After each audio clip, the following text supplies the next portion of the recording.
Hola amigos, bienvenidos nuevamente. Estamos en Dedito, el acróstico de devocional diario para todos.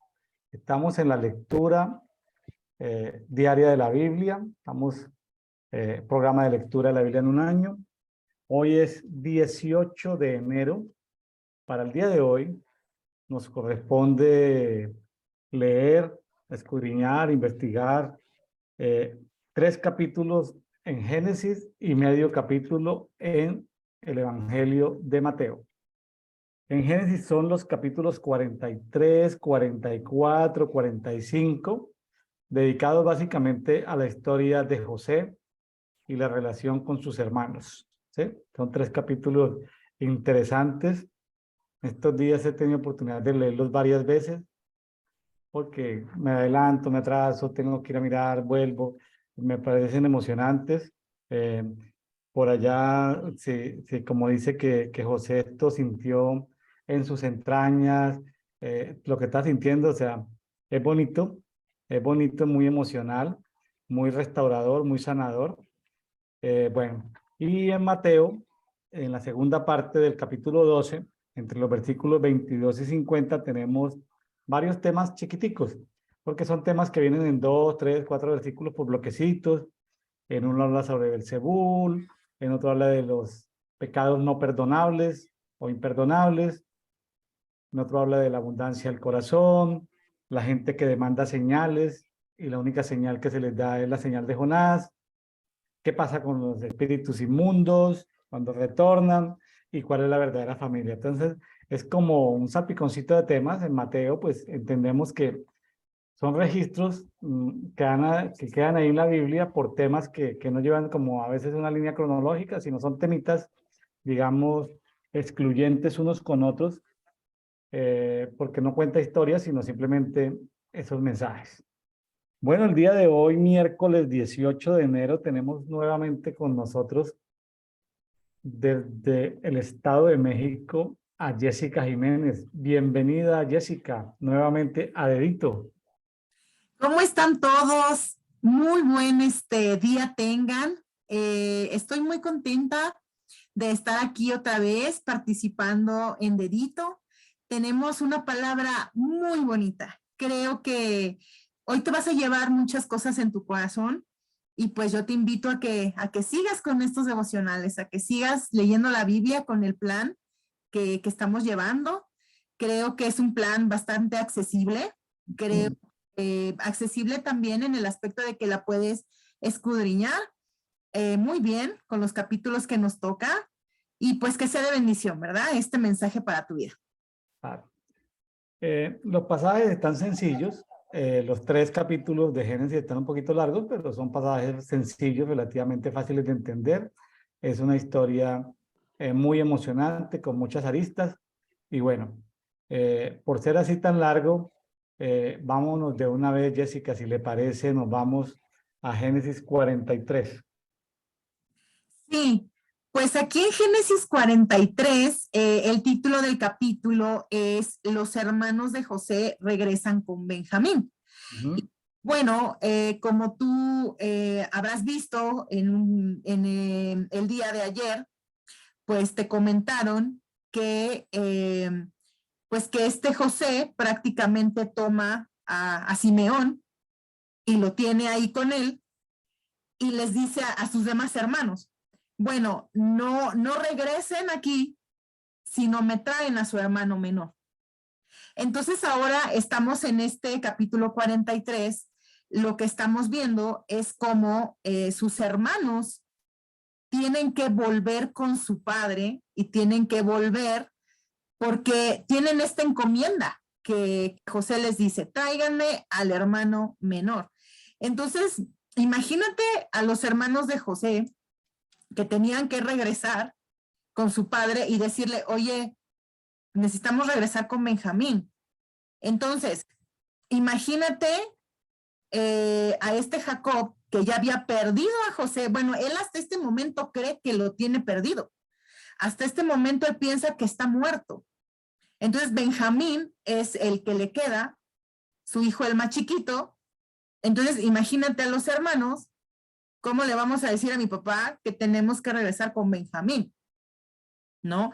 Imagínate cómo se sentían o cómo ellos estaban por dentro de cómo vamos a traer a nuestro hermano, porque si no nos dan a nuestro hermano o no llevamos a Benjamín, pues este señor, o sea, porque hasta este momento ellos no saben que es José, no nos lo va a entregar, ¿no? Entonces, cuando llegan los hermanos con Jacob, le dicen esto, entonces, fíjate cómo es la reacción de Jacob otra vez. O sea, aquí me llama la atención y voy a leerte el versículo 11, 12, 13, del 11 al 14, porque ahí hay datos muy importantes. Porque imagínate, nos llegan los hermanos, le dicen esto, necesitamos regresar con nuestro hermano, pero ve cómo dice en el versículo 11. Entonces Israel, su padre, les respondió, pues que así es, hacedlo, tomad de lo mejor de la tierra en vuestros sacos y llevad a aquel varón un presente. Un poco de bálsamo, un poco de miel, aromas y mirra, nueces y almendras. Y tomad en vuestras manos doble cantidad de dinero y llevad en vuestra mano el dinero vuelto en las bocas de vuestros costales. Quizá fue equivocación. Ahorita vamos a esta parte. Tomad también a vuestro hermano y levantaos y volved a aquel varón. Y el Dios omnipotente os dé misericordia delante de aquel varón y os suelte al otro vuestro hermano y a este Benjamín. Y si ha de ser privado de mis hijos, séalo. Creo que aquí estamos viendo una actitud de Jacob muy, muy buena, porque creo que aquí en el versículo 14, Jacob está otra vez, aquí está mostrando que si es la voluntad de Dios, él le está entregando a su hijo.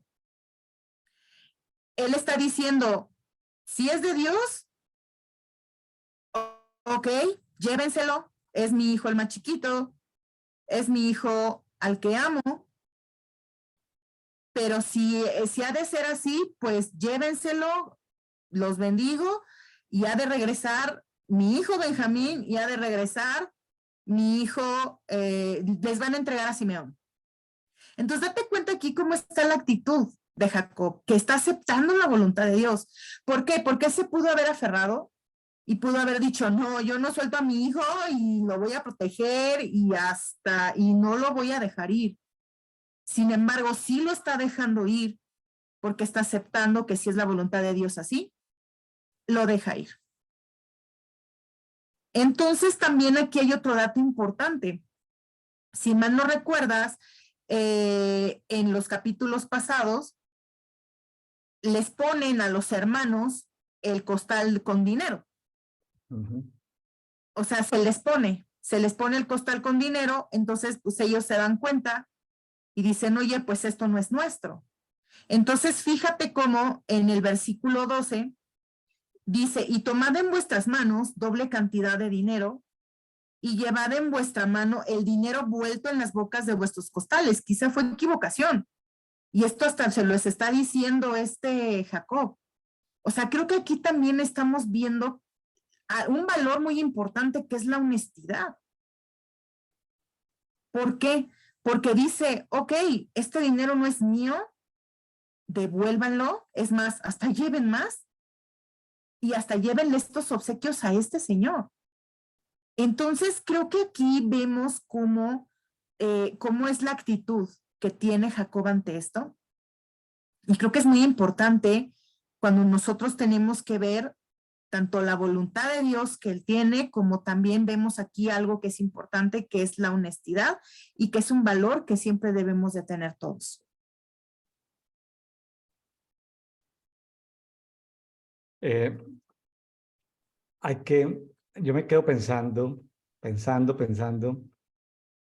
el nivel de estrés que todos tenían, ¿no? El nivel de estrés, porque se había quedado Simeón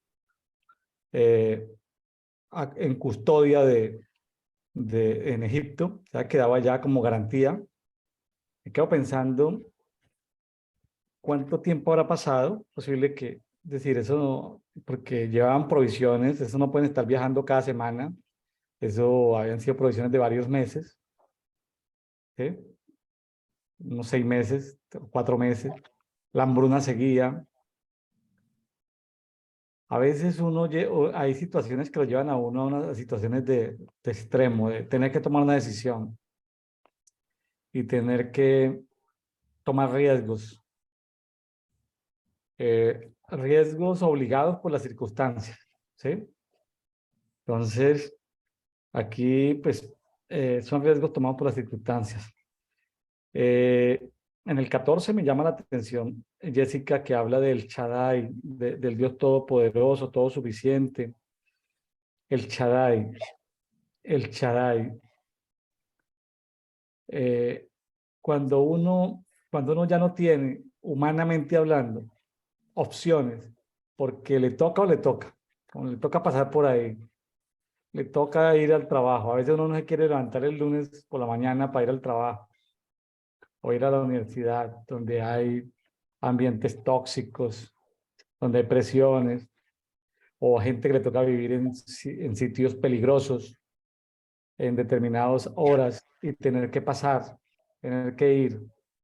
Llega un momento de estrés donde toca a uno decir, el Shaddai, Dios Todopoderoso, ayúdame porque ya no tengo recursos.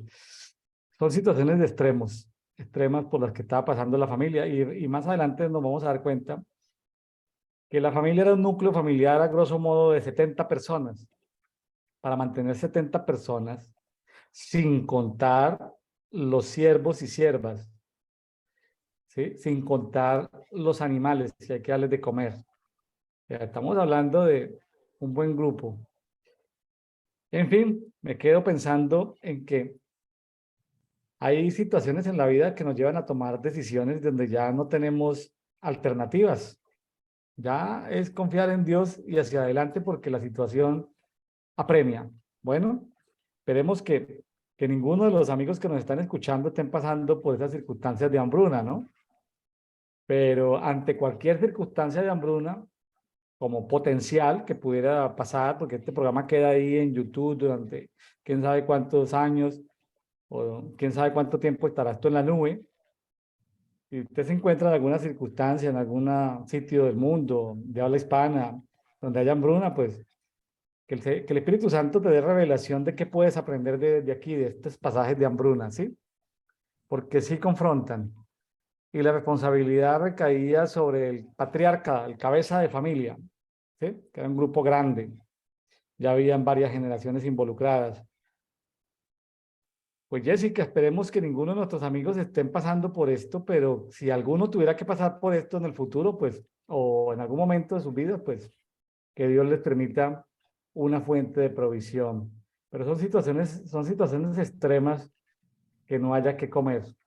Yo no sé, alguien nos puede estar escuchando cuando la gente se queda sin trabajo, cuando son situaciones muy estresantes. Son situaciones muy estresantes. Y a veces hemos pensado en el sueño americano, ¿no? Pues cuando decimos sueño americano estamos pensando en Estados Unidos. Pero vemos con frecuencia muchos relatos de gente que va a sufrir. Va y es maltratada, va y tiene que vivir escondida, va y tiene que tomar varios trabajos, va y es menospreciada, ¿sí? Entonces, qué bueno poderle pedir al Señor que nos tenga sustento y abrigo, alimento, donde quiera que estemos en cualquier circunstancia. Bueno, Jessica, pues eso es lo que puedo aportar por ahora. No, y ahorita viene ahora sí que, como decimos aquí en México, ¿no? La cerecita del pastel en esta historia de José, créanme que todavía nos falta mucho por comentar. Y pues siguiendo con la historia, pues entonces ya van todos, llegan, y pues el mayordomo de alguna manera pues los recibe, porque pues José los ve llegar, ¿no? O sea, José los ve llegar y ve que van con Benjamín y dice, wow, ya llegaron mis hermanos, pero manda al mayordomo realmente para que los reciba. Entonces el mayordomo los recibe, ahí les da de beber a todos los animales que iban con ellos y demás. Pero entonces llega el momento en el que los hermanos se presentan otra vez delante de José. O sea, y bueno, vuelvo a recalcarlo, aquí todavía no saben que es José. pero se presentan delante de él. Entonces, aquí hay algo muy importante que quiero resaltar en los versículos 26 al 28. Y dice, y vino José a casa y ellos le trajeron el presente que tenían en su mano dentro de la casa y se inclinaron ante él hasta la tierra. Entonces les preguntó José cómo estaban y dijo, vuestro padre, el anciano que dijisteis, ¿lo pasa bien? ¿Vive todavía? Y ellos respondieron, bien, bien va tu siervo, nuestro padre aún vive. Y se inclinaron e hicieron reverencia. Fíjate cómo aquí ellos ya están delante de José sin saber que es él. José preguntándole si está bien su papá. Pero aquí dice algo importante. Se inclinaron e hicieron reverencia. Aquí sus hermanos se inclinan. Aquí sus hermanos ya le hacen una reverencia. Aquí es el momento en el que los sueños de José, que están en Génesis 37, se vuelven realidad. Así es. José soñó que las 11 estrellas que se inclinaban hacia él, que su manojo era el más grande y que los demás se inclinaban hacia él. Aquí es donde se cumplen los sueños de José. Sus hermanos le hacen reverencia. Entonces tú dices, wow, aquí vemos cómo los sueños eran realidad y lo que él veía se cumplió. Sí. Entonces, fíjate cómo les pregunta, ¿está bien mi papá? Pues bueno, no dice, bueno, su padre, ¿no? Porque todavía no les dice que es su hermano. Pero ya desde aquí él muestra esa preocupación, ya desde aquí él dice, quiero saber cómo está. Porque es ese corazón que ya estaba inquieto, es ese corazón que ya estaba ya les quiero decir, pero no puedo todavía decirles quién soy. Pero imagínate ese corazón de hijo, querer saber cómo está su papá, después de cuántos años que no lo veía y que los tiene a los hermanos enfrente y que no les puede decir, ¿no? Entonces, imagínate todos esos sentimientos que él tiene y aquí se ven, porque de hecho aquí está en los siguientes versículos.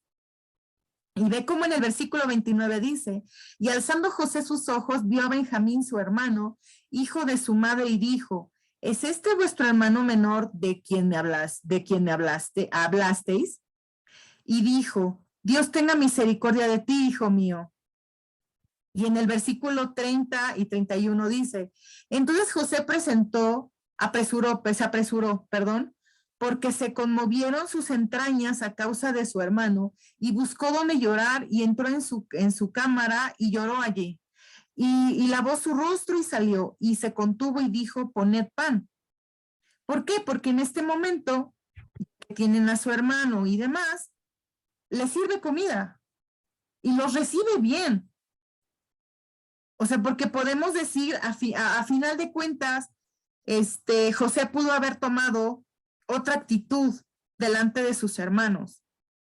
Jesús, pero él, ¿cómo se ve? Aquí yo lo que puedo ver en José es ese gran amor que tiene por sus hermanos, a pesar de todo lo que había pasado. Imagínate cómo aquí dice la escritura que lloró cuando vio a Benjamín. O sea, y creo que aquí nos da una gran lección porque vemos cómo estaba ese gran amor por su familia. Y que aunque los tuvo ahí y aunque estaban ahí y no podía revelarles, él les muestra, y bueno, todavía no se los puede mostrar, pero dentro de él está ese gran amor por todos sus hermanos. Así es. Así es, ¿no? Pues esto está de película, esto está de telenovela, como se dice, muy de música de suspenso por todo lo que sucedió, porque José llora pero en silencio, ¿no? En privado, tiene que moverse rápido y todo eso. Y bueno, eh, muy interesante todo esto. Eh, Habían pasado, si no estoy mal de la memoria, José había salido a la edad de 17 años, ya estaba sobre los 30, 31. O sea, prácticamente casi la mitad de su vida la había pasado en Egipto. Ya hablaba pues el idioma egipcio. Ahí utilizaba traductor para no inicialmente, recordemos el contexto, usaba traductor para hacerse entender de los hebreos. Pues su fisionomía, pues tal vez quién sabe qué tinturas o qué cosas usaban, qué forma de vestir, ¿sí? Sus costumbres y también la distancia que se manejaba, ¿no? Que no podían distinguir que era José. Él lo sabe y pues, eh, pues a veces hay sueños que se cumplen, como Jessica decía, que en el versículo 26 se cumplieron, 26, 27, 28 se cumplieron los sueños de Génesis 37, pero a veces son esos sueños que como que se cumplen, pero que como que no traen mucha alegría, como que no traen mucho gozo. O sea, sí se cumplió lo que Dios prometió, y los demás se tenían que inclinar ante Él. Pudo haber sido de otra manera, ¿no? Pero, pero Dios de todas maneras, algo sorprendente es que Dios cuando se empecinan a hacer algo, lo hace. Es decir, aunque no le salgamos como de la autopista, si Él está interesado, Él vuelve y nos conecta, nos tuerce el brazo para volver a la autopista. Cuando Él está interesado, cuando no está interesado, pues nos deja. ¿Sí? Nos deja y no problem. Pero aquí estaba interesado en retomar. Aquí hay como un realineamiento de amor entre hermanos, de amor padres e hijos, de amor familiar. Y bueno, está todo, pues había un choque cultural porque como dicen en el 32, los egipcios no podían comer alimentos con los hebreos porque pues eso era abominación para los egipcios. En ese momento las razas superiores del planeta Tierra se llamaban los egipcios. Los demás eran gente de segunda categoría. Exacto. Sí, es que en realidad, aquí vemos eso, ¿no? Vemos ese gran amor que les tiene. Y esto que estamos viendo ahorita del amor que él siente por ellos, ahorita en el capítulo 44, que es en el que seguimos, y en el 45, vamos a ver aún más cosas relacionadas a esto.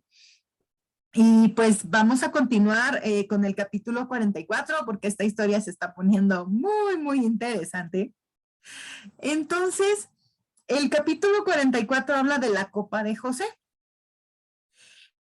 Entonces, fíjate cómo dice en el versículo del 1 al 3, al 4, perdón. Y dice, mandó José al mayordomo de su casa diciendo, llena de alimento los costales de estos varones, cuanto puedan llevar, y pon el dinero de cada uno en la boca de su costal. Y pondrás mi copa, la copa de plata, en la boca del costal del menor, con el dinero de su trigo. Y él hizo como dijo José. Venida la mañana, los hombres fueron despedidos con sus asnos. Habiendo ellos salido de la ciudad, de la que aún no se habían alejado, dijo José a su mayordomo, levántate y sigue a esos hombres, y cuando los alcances, diles por qué habéis vuelto mal por bien, porque habéis robado mi copa de plata. Entonces, aquí estamos en el punto de la historia en el que ellos ya, ya todos ya quieren regresar de alguna forma con su padre, y dice José, no, yo tengo todavía una pequeña sorpresa. Entonces da la indicación de que se ponga su copa de plata en el menor. Entonces, cuando va el mayordomo y los alcanza, empieza a revisarles todas sus cosas del mayor al menor. Y tú te preguntarás, bueno, ¿por qué empezaron del mayor al menor? Pues porque siempre era considerado que el hijo mayor pues era el que tenía mayor autoridad, ¿verdad? ¿Y qué sucede? ¡Brum! Que les revisan las cosas y que encuentran la copa de plata en los costales de Benjamín. Y dicen, wow, ¿cómo de que está esta copa aquí? Y tú dirás, bueno, ¿por qué tanto escándalo por una copa? Es que en realidad la copa de plata simbolizaba como un símbolo de autoridad, o sea, era algo que se usaba para adivinación, para hacer varias cosas. Entonces era considerado un robo. O sea, si tú de plano la agarrabas y agarrabas esa copa, pues era un robo, tal cual, ¿no? Entonces, cuando la encuentran, pues le dicen, oye, pues ¿cómo de que me devuelves mal por mal? Si ve todo lo que hicimos, lo que les estamos dando y todavía nos roban la copa, pues como no checa esto, ¿no? Pero en realidad eso lo hace José pues para volver a retener a Benjamín, o sea, para volverlo a retener, para que no se vayan. Entonces, fíjate, en el versículo 10 al 14 dice esto, y él dijo, también ahora sea conforme a vuestras palabras, aquel en quien se hallare será mi siervo, y vosotros seréis sin culpa. Ellos entonces se dieron prisa y derribando cada uno su costal en tierra, abrió cada cual el costal suyo y buscó desde el mayor comenzó y acabó en el menor, y la copa fue hallada en el costal de Benjamín. Entonces ellos rasgaron sus vestidos y cargó cada uno su asno y volvieron a la ciudad. Ajá. Y luego dice el 14, vino Judá con sus hermanos a casa de José y aún estaba allí y se postraron delante de él en tierra. O sea, aquí vemos otra vez los sueños de José, cómo sus hermanos se vuelven a postrar delante de él. Otra vez. Pero otra vez, aquí se vuelve a ver. O sea, ¿por qué? Porque prácticamente como te acabo de leer. O sea, la copa fue encontrada en Benjamín, entonces por eso iba a ser siervo otra vez, ¿no? Entonces aquí se ve como ya según ya se iban, pues no. Regresan por esta razón. Entonces date cuenta cómo aquí se vuelven a presentar delante de él, delante de José sus hermanos, para decirle, oye, no podemos regresar sin Benjamín. Discúlpanos, nosotros no sabemos ni cómo llegó esto aquí, pero devuélvenos a nuestro hermano. Y realmente aquí es como vemos cuando Judá es el que intercede, porque es el que intercede realmente para que les devuelva a su hermano. Sí, interesante ya, pues imagínense el cuadro, ¿no? Todos ya de vuelta de viaje, todos van cargados de alimentos, ya recuperaron a Simeón, y aquí viene como esa prueba, ahí medio tramposita, como una trampita de querer José enredarlos para poderse quedar con Benjamín, y seguramente si se queda con Benjamín, pues va a poder luego, entre comillas, ¿no? Desvelar o revelar su identidad con Benjamín antes de que lleguen los hermanos, disfrutar un tiempo por 6 meses, disfrutar al hermano, compartir con él, contarle la historia, bueno. Pero aquí es donde viene Judá, viene lo que es un intercesor, porque Judá le dice, mira, estás en todo tu derecho, lo puedes hacer, lo que viene a continuación, pero si lo hacemos, nuestro padre puede morir. Entonces le tocaba. Ajá, el que tenía el sartén por el mango, como se dice, era José, como gobernador de Egipto. Pero por un lado podía retener a su hermano Benjamín, sin saber todavía que eran hermanos, pero ponía en peligro la vida de su papá. Era tal la tristeza, y ya era tal la tristeza, la pena moral, que su papá podía morir. Esa intercesión de José, perdón, de Judá ante José, es la que hace más adelante que José ya no le queda más recursos, sino explosionar emocionalmente. Bueno, ahí viene lo bonito. Esperemos un momentico que ya vamos para allá. Ya vamos a llegar. Es que de verdad que esta historia de José es tan hermosa. Yo la leo, la vuelvo a releer y créanme que tiene unos mensajes tan hermosos. Porque sí, efectivamente, como lo comentó el pastor William, en el versículo 22 del capítulo 44, es cuando Judá le dice, y nosotros dijimos a mi señor, el joven no puede dejar a su padre, porque si lo dejare su padre morirá. Entonces aquí es cuando él va a interceder, le dice, oye, no, por favor, danos a nuestro hermano. Y aquí viene la parte importante, bueno, no importante, más bien quiero resaltar del versículo 33 y 34, porque aquí es cuando Judá todavía le propone y le dice, oye, pues si quieres yo me quedo, pero deja ir al chiquito, ¿no? O sea, ahora sí que, yo cambiamos el lugar si quieres, pero mira, fíjate cómo dice. Es versículo 33. Te ruego, por tanto, que quede ahora tu siervo en lugar del joven por siervo de mi señor y que el joven vaya con sus hermanos. Porque ¿cómo volveré yo a mi padre sin el joven? No podré, por no ver el mal que sobrevendrá a mi padre. O sea, fíjate aquí cómo Judá, su corazón se quebranta. Y él es capaz de decir, ok, yo voy a ser tu siervo entonces, me quedo yo aquí, pero deja ir al chiquito, porque yo no aguantaría que mi papá le pase algo, ¿no? Entonces, fíjate cómo ese quebrantamiento, ya aquí ella se quiebra. Entonces, como que ya empieza a sentir eso y ahora sí ya siente algo por su papá y que le pase algo. Y aquí él es capaz de quedarse con tal de que el chico vaya. Así es. Así es, ¿no? Pues, como se dice entre comillas, ¿no? El, hay tantas emociones acá. Hay una feria de emociones y hay negociaciones, ¿no?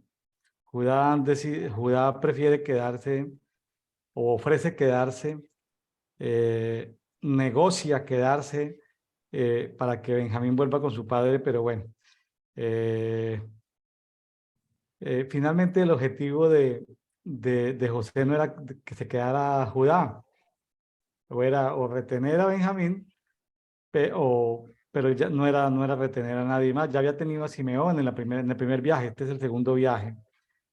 Entonces, todo esto, mis estimados oyentes y amigos que nos acompañan en los canales de difusión de Café y Oración, de Playa and Coffee, llegamos al capítulo 45, Jessica. Ya no pudo más a José retener ni negociar más, ya le tocaba ya no había límite. No sé si, pues, yo no sé esas ollas a presión, cuando las ollas a presión necesitan una válvula de escape, ya se había quedado, ya las emociones, ya tenía que explosionar y tenía que explosionar bien, ¿no? Ya no podía contener más emociones, José, y vamos a ver cómo se gestionan las emociones. Vamos a hablar de administración de las emociones en el capítulo 45. Uy, sí, y en el capítulo 45, aparte de emociones, aquí vamos a ver algo hermoso y el por qué José tuvo que pasar todo esto. Pero realmente creo que, y bueno, retomando nada más antes de pasar al 45, otro comentario del 44. Creo que todo esto de la copa y que si retengo a Benjamín y que fue como una mentira tantito piadosa de que una trampita que les puso José aquí, pues porque él también quería que Judá en un momento dado sintiera, ¿no? Y también era una pequeña lección para él, porque recordemos que en el capítulo 37, cuando los hermanos están confabulándose y lo quieren matar, pues Judá es el que dice que no. O sea, él dice, no, ¿para qué lo matamos? Pues mejor vamos a venderlo, ¿no? Y ya sigue vivo el chico, ¿no? Porque realmente creo que aquí era una lección también para Judá. También era una lección para él, porque en un momento dado, ok, él fue también el que intervino para que no lo mataran, pero pues también él fue parte, ¿no? Para que lo vendiera. Entonces también era una lección. Entonces ya imagínense el cúmulo de emociones. José ya no pudo y dijo, no, ya, o sea, ya no puedo más. Entonces llegamos al capítulo 45 y él ya se da a conocer a sus hermanos. Ella les dice, hermanos, soy yo. Y prácticamente les dice, soy José, y llora y ve en el capítulo, en el versículo 3 lo dice. Bueno, vamos a leer desde el 1, del 1 al 3, y dice, no podía ya José contenerse delante de todos los que estaban al lado suyo, y clamó, haced salir de mi presencia a todos, y no quedó nadie con él, al darse a conocer José a sus hermanos. Entonces se dio a llorar a gritos, y oyeron los egipcios, y oyó también la casa de Faraón. Y dijo José a sus hermanos, yo soy José, ¿vive aún mi padre? Y sus hermanos no pudieron responderle porque estaban turbados delante de él. O sea, aquí imagínate la escena, todos los hermanos y que se destapa José. Yo soy José, vive aún mi papá. Imagínate, ¿no? Creyéndolo muerto y que se les ponga enfrente y les diga, soy yo. Creo que todos dijeron, ¿qué? ¡Guau! ¡Está vivo! Entonces, imagínate ahí el cúmulo de emociones de todos los que estaban ahí, ¿no? Y en el versículo 4 dice, entonces dijo José a sus hermanos, acercaos ahora a mí. Y ellos se acercaron y le dijo, yo soy José vuestro hermano, el que vendisteis para Egipto. Aquí José tiene una actitud hermosa. Aquí José está presentando un corazón que no tiene rencor hacia sus hermanos, que a pesar de lo que pasó, de que lo vendieron, y todo lo que José tuvo que pasar, porque ya lo vimos en los delitos anteriores, que si fue a la cárcel, que si la esposa de Potifar lo quería seducir y todo lo que pasó. A pesar de todo eso, José no tiene una actitud de rencor hacia ellos. Al contrario, va y los abraza y les dice, soy yo. Y me muero de ganas de abrazarlos y de estar con ustedes.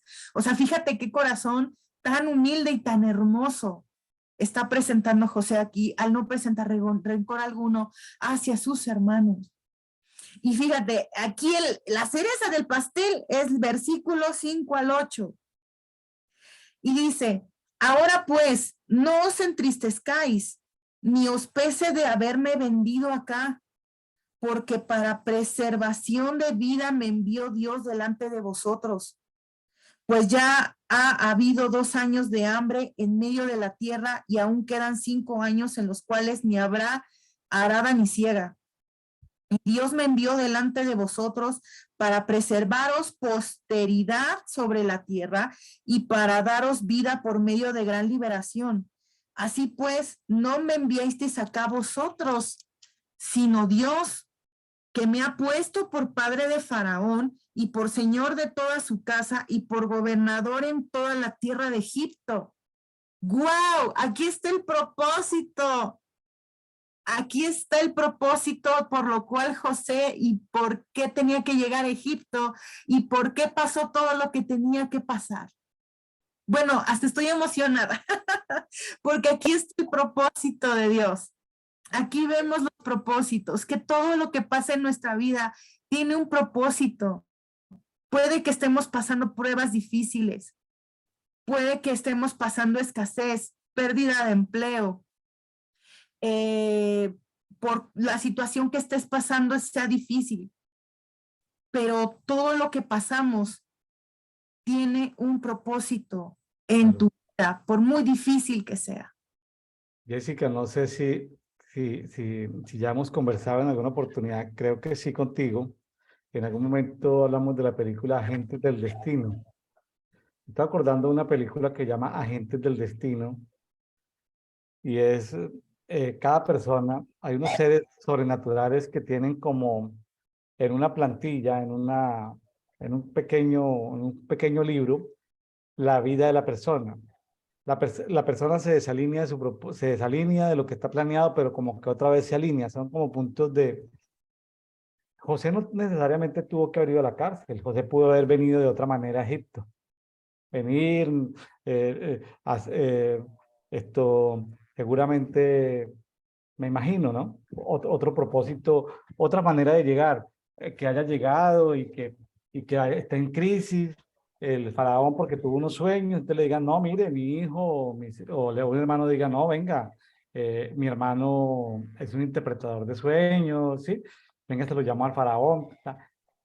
El punto fue que Dios, a ver, José no tenía por qué pasar necesariamente esas cosas. Hay cosas que nosotros decimos y no tenemos por qué pasarlas.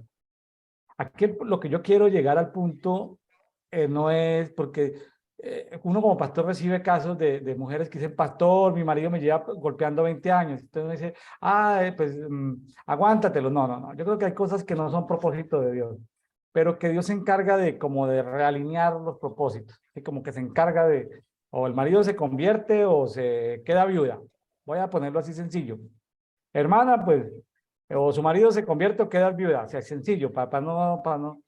Entonces, hay momentos donde como que los planes, anoten el nombre si no lo han visto, véanlo, la película Agentes del Destino. Hay como puntos intermedios de control en nuestras vidas por el que tenemos que pasar. José tenía, es decir, ellos tenían que venir a Egipto porque Dios estaba cambiando, había un cambio climático sobre la faz de la tierra.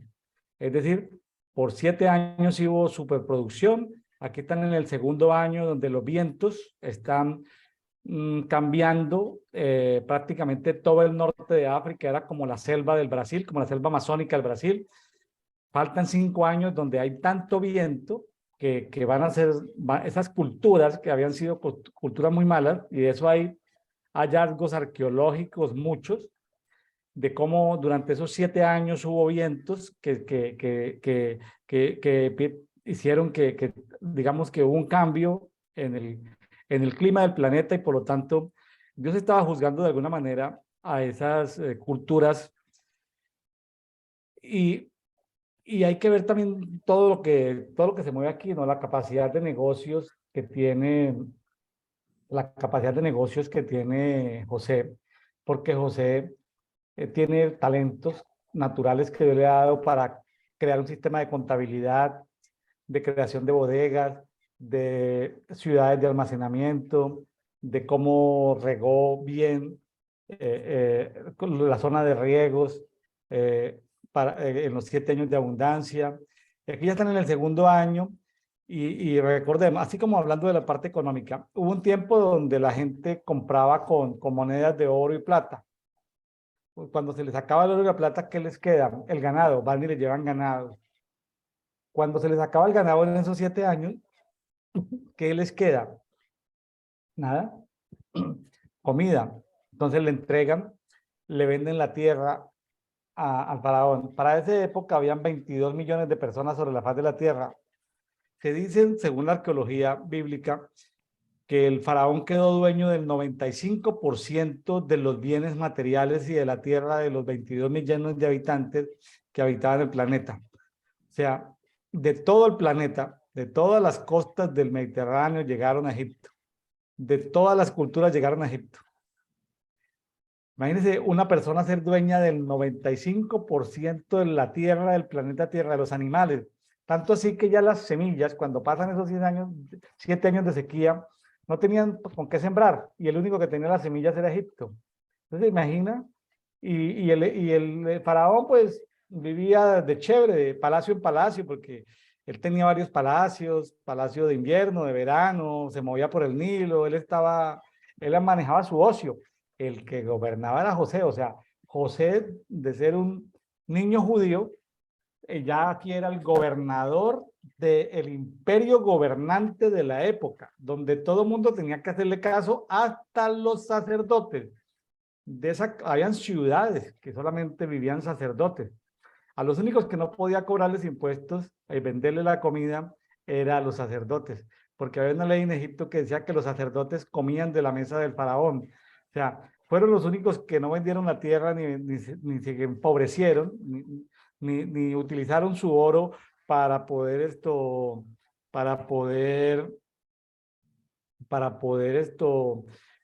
comprar comida. Ellos dependían de la mesa del faraón, es decir, de la hacienda, de la riqueza de faraón comían los sacerdotes. Entonces, qué tremendo toda esta revolución. Y aquí hay un punto de encuentro. Cuando hablo de la película Agentes del Destino, es que hay un punto de encuentro. Era necesario que José manejara la economía del mundo, sea, está manejando el 95% de las riquezas del mundo. Eso lo sabemos por fuentes de arqueología bíblica, entonces, que no lo dice la Biblia, pero es una historia sorprendente, maravillosamente sorprendente. Esa, cómo inventa la contabilidad, cómo inventa la logística, cómo inventa sistemas de transporte, o sea, sistemas de distribución, reformas tributarias, almacenamiento de semillas, o sea, distritos de riego, ordenamiento del ejército para cuidar los sitios donde hay abastecimiento y para no dejar morir la gente, porque también hay algo de justicia en José, no dejó morir la gente. ¿Usted se imagina el que la comida de todo el mundo la maneje un tipo perverso y deje morir a unos y a otros no? A los de ojos azules los deje vivir y a los de ojos negros los deje morir. O sea, ¿no? Aquí José administró justicia, ¿no? Entonces, eso marcó un cambio espectacular y Dios necesitaba guardar a, al pueblo elegido que en este caso era el pueblo de Israel, que iban a ir un tiempo a Egipto a vivir con lo mejor, no revueltos, juntos pero no revueltos, en las mejores tierras, pero no podían revolverse con los egipcios porque para los egipcios también era abominación criar ovejas. ¿Cómo le parece, Jessica? ¿Cómo le parece que para los egipcios era abominación dos cosas, comer con hebreos y también criar ovejas? Pues es que realmente eran como esas creencias que ellos tenían, ¿no? O sea, para ellos así era lo que ellos creían, que ahora vemos pues que no tiene por qué ser así, ¿verdad? Pero pues a final de cuentas, pues debido a esto, pues es cuando José manda a traer a su familia, ¿no? Y les dice a sus hermanos, pues que vayan y que le digan a su papá Claro. que han visto todo lo que está aquí. Y pues aquí lo vemos en el versículo 13, cuando dice, haréis pues saber a mi padre toda mi gloria en Egipto y todo lo que habéis visto, y daos prisa y traer a mi padre acá. Entonces es cuando les dice, bueno, ahora sí, vayan por mi papá y tráiganlo. Entonces aquí es cuando ya ve cómo también cuando José se presenta o le comenta a Faraón, mira, aquí están mis hermanos, son mis hermanos. O sea, ve en el versículo 17,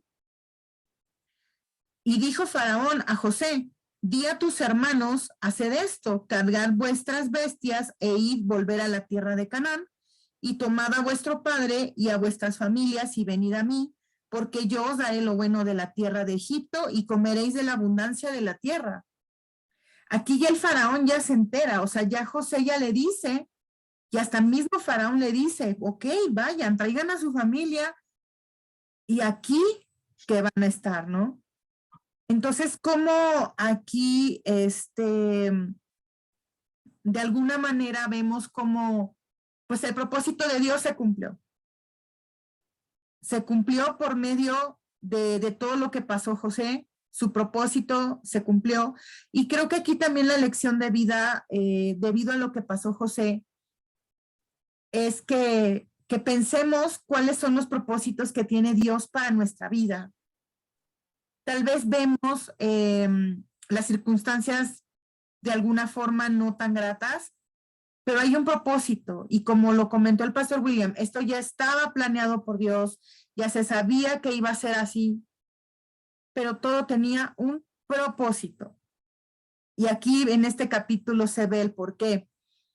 Y de alguna forma, fíjate cómo tiene la reacción Jacob, porque ya llegan y en el versículo 26 se ve, dice, y le dieron las nuevas, diciendo, José vive aún, y él es Señor en toda la tierra de Egipto.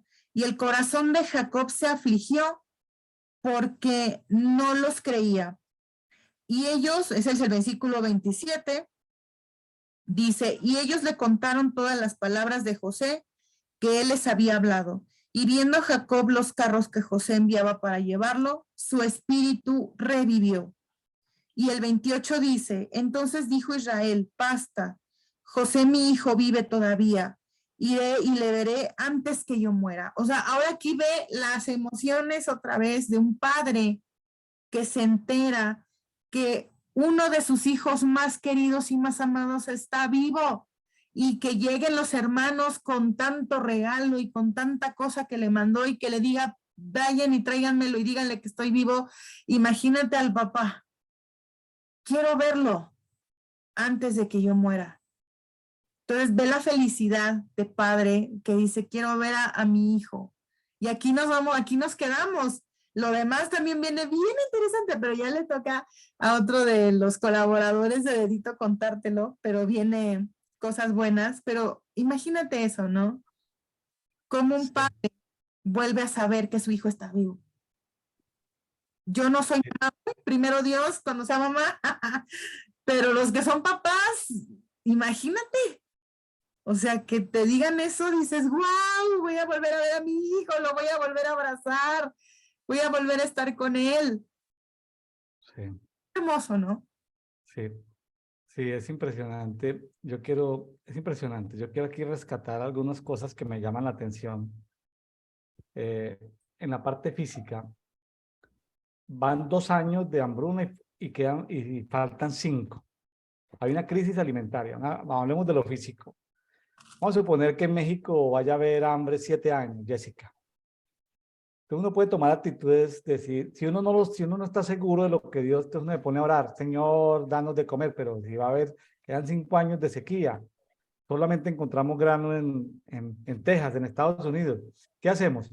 Aquí Jacob no se puso a orar, Jacob tenía trato con Dios, él tenía altares, y no dice, y Jacob puso un altar y ofreció un sacrificio a Dios, y Dios le respondió, no, a ver, es importante saber que cuando Dios tiene algo ya determinado, oye, pues si vienen 7 años de hambruna para usted fue colocando un ejemplo, simplemente para vernos, para ponernos un ejercicio de empatía.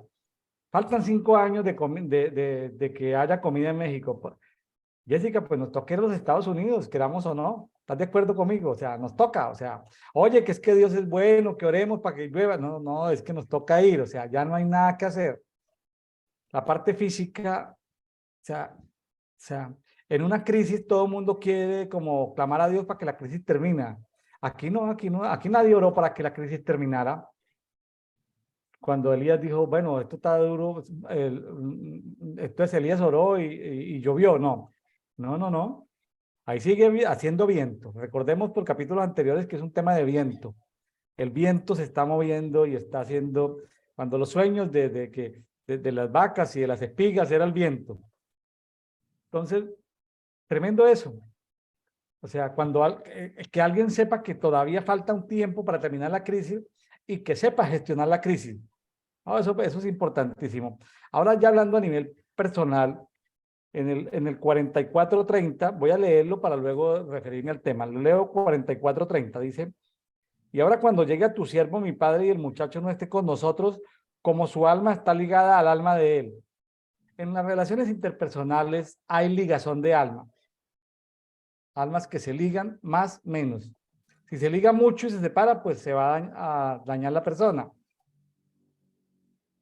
Usted va caminando por una plaza comercial, un centro comercial. Entonces, usted necesita comprar algo. Usted ve que la persona que lo atiende es muy bonita y le cae bien. Entonces usted sale como que lo atendió bien y como que usted se sintió a gusto. Entonces como que da la vuelta y dice, voy a volver al almacén a comprar algo más. A la semana dice, voy a volver al almacén. A la otra semana va ligando el alma, ¿no?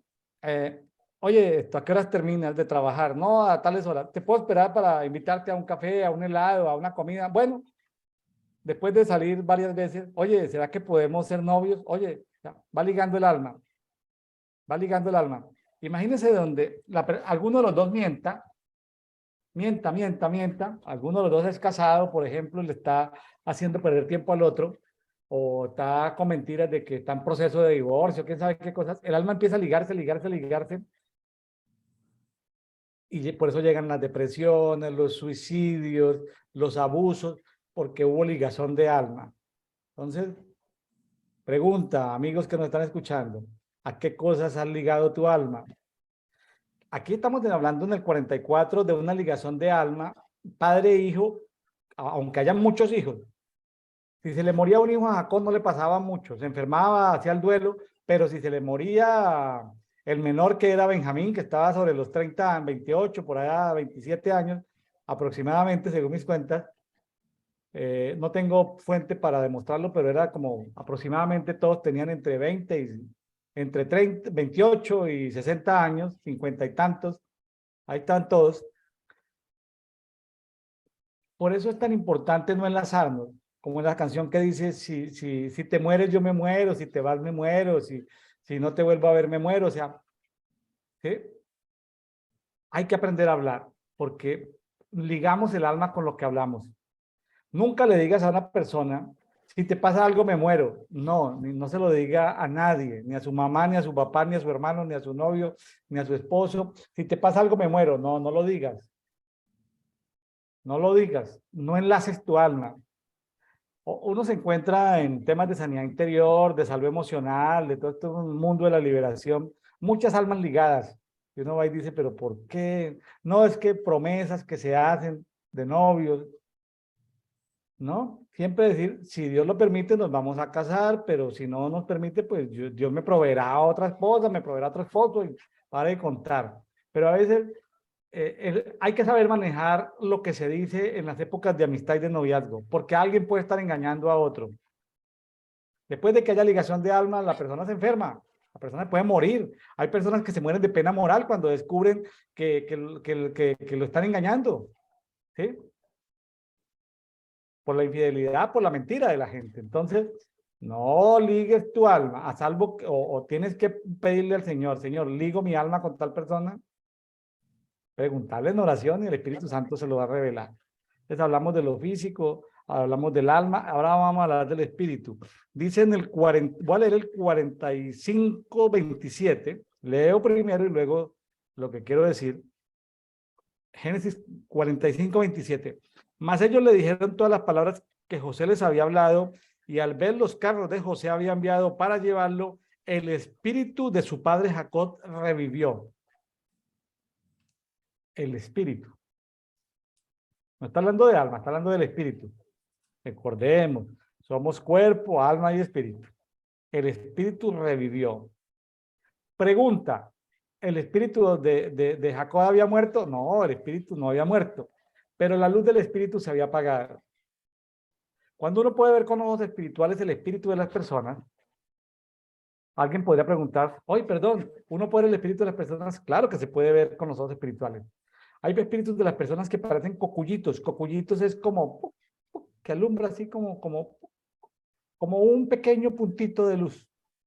Y uno dice, ay, Dios mío, esta persona antes es hijo de Dios. Por eso le va mal en todo, por eso se da golpes contra todo, porque es un pedacito, el espíritu es una cosita así, como un pequeño cocullito que alumbra en la oscuridad. Claro, porque como vienen de iglesia, y a veces, para colmo de males, vienen de iglesias donde le enseñan a cantar, esta es mi pequeña luz, la dejaré brillar. Esta es mi pequeña luz. O sea, teologías tan de pobreza, tan de tanta tontera. La dejaré brillar. O sea, como quien dice, sí, soy un desgraciado del camino y pues, entonces, imagínense esas teologías que debilitan tanto. Entonces, el espíritu cuando revive es cuando vuelve como un proceso de energía espiritual y se agranda y se agranda y llega a ser del tamaño de una persona o puede ser del tamaño de un edificio o el tamaño de una ciudad. Revivió el espíritu, es decir, el espíritu fue energizado. De eso se hablan Hechos de los Apóstoles, de la energización del espíritu. El hermanito Jacob estaba con el espíritu así chiquitico y cuando recibió la noticia, su espíritu cambió. Dice que revivió. Tanto que revivió que cuando en el capítulo siguiente, el día de mañana, jueves 19 de enero, vamos a ver que cuando lo ve el faraón dijo, no, ¿sabe qué? Yo te entrego riquezas, pero tú bendíceme a mí. Entonces, Entonces, aquí aparece, el día de mañana vamos a ver los ciclos de honra y bendición. Los hijos somos menores y por eso nosotros a nuestros padres tenemos que honrarlos, honrarlos. ¿Qué hacen nuestros padres? Nos bendicen. Ellos no nos honran a nosotros, ellos nos bendicen. Nosotros les honramos. ¿Qué hace cuando uno es autoridad espiritual? Entonces, y uno está ayudando a alguien que viene de vida colapsada, de vida emproblemada, esa persona, y uno está ayudándole, y uno es autoridad espiritual, como ministro del evangelio, qué sé yo, consejero, mentor, gurú espiritual, esa persona no lo puede bendecir a uno, lo puede honrar. El menor honra al mayor, lo puede honrar. ¿Qué hace el mayor? Lo bendice, haciéndole transferencia de lo que uno tiene, de su conocimiento, de su unción, de sus dones. O sea, el menor honra al mayor, el mayor bendice al menor. Eso lo hemos visto, Jacob lo conoció cuando vio la escalera, cuando era un muchacho que huyó Jacob y desplazado porque su hermano Saúl iba a matar, se le abrió el mundo espiritual y vio una escalera, un portal entre la tierra y el cielo. Y Dios estaba parado allá en la parte final de la escalera. Y ángeles subían y bajaban. Entonces, Jacob subía, Jacob es menor que el padre. Jacob, ¿qué le daba? Jacob, oraciones, votos, y los ángeles bajaban con regalos. Ah, qué interesante. Pero su abuelo Abraham, Jacob había visto que su abuelo Abraham, cuando se encontró con Melquisedec, ¿qué le dio? Melquisedec era mayor que Abraham, claro. Melquisedec era rey y sacerdote, de justicia, de paz y de justicia. O sea, paz y justicia, rey y sacerdote. ¿Qué hizo? El mayor era Melquisedec. Melquisedec podía bendecirlo. ¿Cómo lo bendijo? Dándole pan y vino y revelándole proféticamente lo que iba a pasar en la cruz del Calvario. ¿Qué hizo Abraham? Como menor, dio diezmos de todo lo que tenía Melquisedec. Entonces, el cielo o el mundo espiritual funciona como un ciclo de donde alguien tiene que romper donde alguien tiene que atreverse. Entonces uno tiene que bendecir a unos y honrar a otros. Ah, hay que ver en la película. Mire, y eso no lo tienen tan claro los cristianos. Dios te bendiga, Dios te bendiga. Entonces hay algunos más de mejor forma de hablar que dicen, no Dios te bendiga, sino dicen Dios te bendice. Entonces uno queda como, bueno, alguien que habla de eterno presente, como el idioma maya, ¿no? El idioma maya se hablaba siempre en presente, por eso uno le dicen, ¿cuándo vienes? Nada se habla al verbo conjugar en futuro, ¿no? Todo es como en un presente que se va a dar, ¿no? Estoy yendo. Entonces, los menores honramos a los mayores bendicen a los menores. En el capítulo siguiente vemos que Jacob era mayor. Pero ¿cómo así? Si estaba pobre, aguantando hambre. En el mundo espiritual, Faraón entendió que Jacob era mayor. Entonces, Jacob, bendíceme. Jacob lo bendijo y él le ofrendó tierras, ganados y riquezas. Ah, qué interesante. Qué interesante. Entonces, ciclos de honra y bendición. De eso he hablado en varias oportunidades, pero aprovecho aquí porque de pronto el día de mañana, para recordarlo el día de mañana, los que van a estar mañana jueves 19, pues seguramente volveremos a hablar de este tema. Y qué interesante encontrar lo de las almas, lo de los espíritus, lo de las... No, a mí me tiene sorprendido, sorprendido, porque cada vez que leo el pasaje encuentro algo nuevo.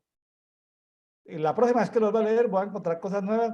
El Espíritu Santo es, Jessica, ilimitado, es decir, ilimitado. ¿Y por qué lo estoy diciendo? Tal vez esto, algunas personas ya me escucharon decir eso en otro dedito, no lo sé, no me acuerdo, creo que lo he dicho, ya no me acuerdo si fue en una enseñanza de iglesia o fue en dedito. El punto es, el punto es que si pues estamos aquí conversando con Jessica tomándonos un café en este conversatorio de dedito. Jessica es una conversadora, cada 2 semanas está con nosotros. Tenemos el privilegio de hablar con Jessica cada 2 semanas. Dios, ¿sí? Dios es bueno y nos permite tener excelentes personas que se toman el tiempo, que entregan de su tiempo, que estudian la palabra con esfuerzo, lo hacen, no son personas desocupadas, son personas ocupadas, a veces en horarios extraordinarios, a veces cansados, para motivarlo a que los que nos escuchen empiecen a leer la Biblia. Y el solo hecho el que nos escucha dice, oye, pero ya la leí una vez. Pero si me escuchan a mí decir, oye, la volví a leer y encontrar algo nuevo, pues entonces dice, ay, ¿será que la vuelvo a leer? Pues claro que sí. Pues claro que sí. Cada vez que la leas vas a encontrar algo nuevo. ¿Cierto, Jessica? Cada vez encontramos algo nuevo. Aquí uno no puede decir que ya lo supo y que ya no tiene nada que aprender, como si el espíritu no pudiera mostrarnos otra faceta, ¿no? Otra faceta de tantas facetas que tiene la palabra, ¿no? La Biblia. No, es que sí, cada que la volvemos a leer, siempre encontramos algo nuevo. Siempre hay algo que no nos dimos cuenta tal vez la primera vez que la leímos, pero esta es maravillosa. Créanme que cada que la lee uno encuentra cosas nuevas. Jessica, entonces, sí, no, ¿algo más o nos vamos para Mateo 12? ¿Tienes algo más de Génesis o algo que quieras aportar o ya nos vamos para Mateo 12 del 22 al 50? Pues vámonos para Mateo. Creo que ya respecto a Génesis ya dijimos todo. Fue una palabra muy bonita, muy hermosa. Y pues también aquí tenemos unas lecciones bastante buenas, ¿verdad? En esta porción de Mateo que vamos a ver. Y nos toca ver Mateo 12, de los versículos 22 al 37, y el título es La blasfemia contra el Espíritu Santo. Y aquí es una enseñanza muy, muy buena, porque aquí es cuando nosotros vemos, o la Escritura nos dice, que fue llevado ante Jesús un endemoniado, pero ese endemoniado estaba ciego, o sea, era un endemoniado, estaba ciego y mudo y el Señor lo sana. O sea, el Señor sana a esta persona que estaba endemoniada, ciega y muda, y, y él logra ver y logra hablar. O sea, el Señor lo sana y hace que vea, que hable, y además, pues que el demonio se vaya, ¿no? Entonces, pues obviamente ahí estaban, la gente se queda atónita, la gente está sorprendida de lo que acaba de ver, pero salen a la escena los fariseos, vuelven a salir a la escena y los fariseos, al oír todo esto, ven el versículo 24, como dice, mas los fariseos al oírlo decían, no echa fuera a los demonios, sino por Belcebú, príncipe de los demonios. O sea, fíjate lo que estaban diciendo. Hasta se me hace chinita la piel de lo que estaban diciendo los fariseos. Y en el versículo 25 dice, sabiendo Jesús los pensamientos de ellos, les dijo, todo reino dividido contra sí mismo es asolado y toda ciudad o casa dividida contra sí misma no permanecerá. Y el versículo 26 dice, y si Satanás echa fuera a Satanás, contra sí mismo está dividido, ¿cómo pues permanecerá su reino? O sea, aquí vemos cómo Jesús les contesta de una manera sabia. Y dice, ¿cómo te atreves a decir que yo estoy echando demonios por Belcebú? O sea, un reino está dividido o está contra sí mismo. O sea, aquí les está dando a entender y les quiere dar a entender que nada que ver el reino de los cielos con Satanás. O sea, son cosas totalmente diferentes. Pero también aquí vamos a ver más adelante en la escritura cómo estaba el corazón de ellos, ¿no? Cómo estaba el corazón de los fariseos para decir algo así y para dudar que realmente el que estaba haciendo era Dios. El que realmente estaba echando fuera a los demonios era Dios. Pero aquí viene como que la parte importante, porque fíjate, en el versículo 28 dice, pero si yo por el Espíritu de Dios echo fuera a los demonios, ciertamente ha llegado a vosotros el reino de Dios. ¿Por qué? Porque ¿cómo puede alguno entrar en la casa del hombre fuerte y saquear sus bienes si primero no le ata? Y entonces podrá saquear su casa. Y ve lo que dice el versículo 30, el que no es conmigo, contra mí es, y el que conmigo no recoge, desparrama. O sea, aquí prácticamente creo que el Señor nos está diciendo, si tú estás conmigo y está mi espíritu en ti, porque cuando se refiere al hombre fuerte, a eso se refiere, a todos los demonios, a todas las cosas del mundo demoníaco. Entonces dice, bueno, si mi espíritu está en ti, tú vas a poderlos echar fuera. Entonces, ahí es lo que trata de decirles a ellos. El espíritu es el que está conmigo y por eso los echo fuera. Están ustedes equivocados en lo que están pensando. Entonces, creo que aquí es el mensaje que te quiero dar. Si el Espíritu Santo está contigo y si el Espíritu Santo está con nosotros, vamos a poderlos echar fuera. Pero si no está con nosotros, ¿no? Sí, mira, uno se encuentra, bueno, es que el tema es muy largo y el tema y complejo también, no es sencillo. No es sencillo.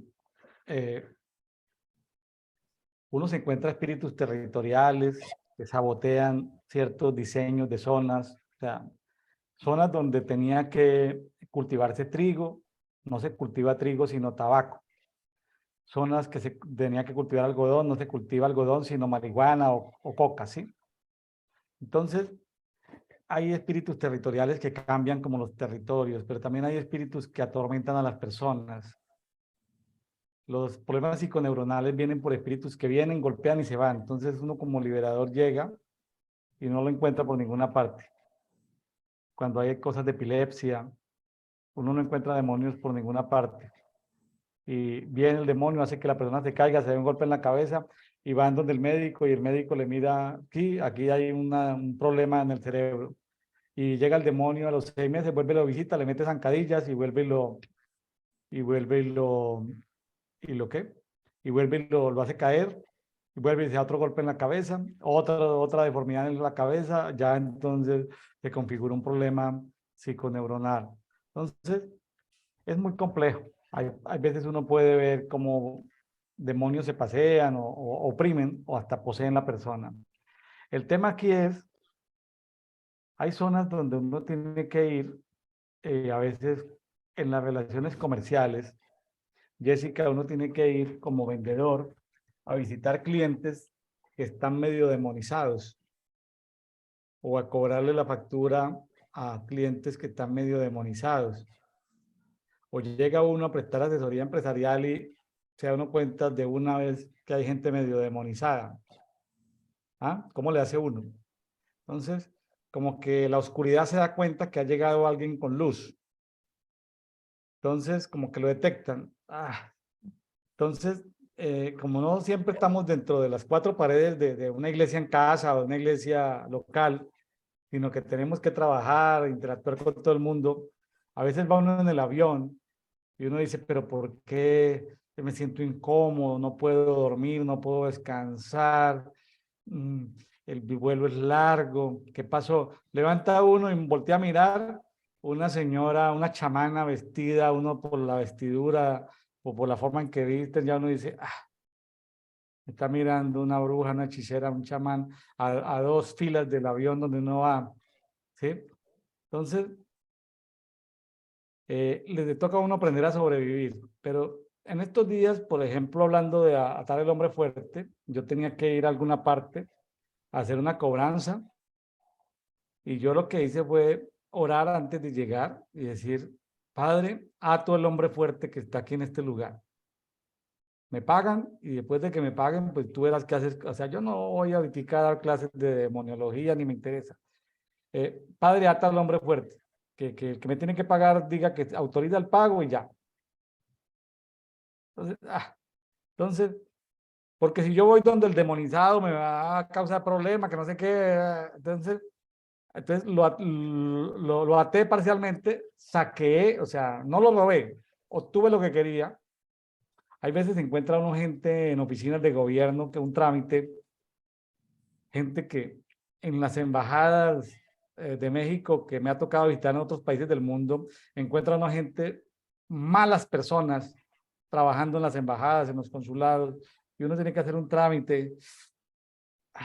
Uno primero como que tiene que, como que atar esos demonios. Yo los enmudezco, los enceguezco para que no me puedan ver, ni oír, ni escuchar, ni me puedan oler.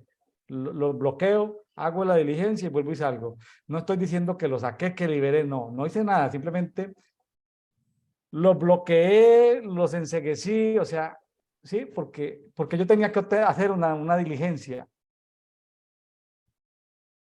¿Sí? Me ha pasado en empresas donde yo he ido a hacer estudios de tantos temas le dice a uno el dueño, no, mira, tenemos fugas, fraude. Uno llega y al instante, viendo a la junta directiva o a los principales empleados, ya uno sabe quién es el ladrón. Y entonces el ladrón no se muestra agresivo o se muestra seductor. ¿Cómo hace uno? Pero entonces así al instante ya se da uno cuenta. Entonces uno no puede decir, mire, yo estoy viendo que tú eres el ladrón, no, sino que hay que tomar pruebas, hay que demostrar, hay que ver qué registros, ¿sí? Porque no hay delito perfecto. En criminalística, en criminología no hay delito perfecto. Alguna huella dejaron en los sistemas, en los reportes, en los procedimientos. Alguna cosa no cuadra. Entonces pero ya uno sabe por dónde buscar. Solo que a veces uno, para no ser tan evidente, uno pide informes que despistan. Un reporte de tal cosa, no sirve para nada, pero es para despistar al enemigo. Otro reporte de otra cosa, no sirve para nada, pero es para despistar al enemigo. Otro reporte, pide 7 reportes, pues uno pide uno y sabe que ese es donde va a encontrar la cosa. O pide que le den acceso a mirar lo que hay en los registros del software. Entonces, lo demás es como para embolatar al enemigo, pero uno ya sabe dónde va a buscar. Entonces, ¿por qué digo eso? Porque el mundo espiritual no es sencillo, es muy complejo, demasiado complejo. Aquí son principios, son principios. Los demonios los echamos, aquí dice la palabra, por el Espíritu de Dios. O sea, porque hay métodos que utilizan iglesias que son métodos más de exorcismo. Bueno, no me quiero meter ahorita en ese tema, pero el reino de Dios significa de que cuando tú llegas, los demonios tienen que hacerse así, salir de ahí. O sea, este es el reino de Dios. El reino de Dios, a ver, cuando pensamos en el reino de Dios, la gente piensa en vida de iglesia. No, el reino de Dios puede ser o no puede no ser.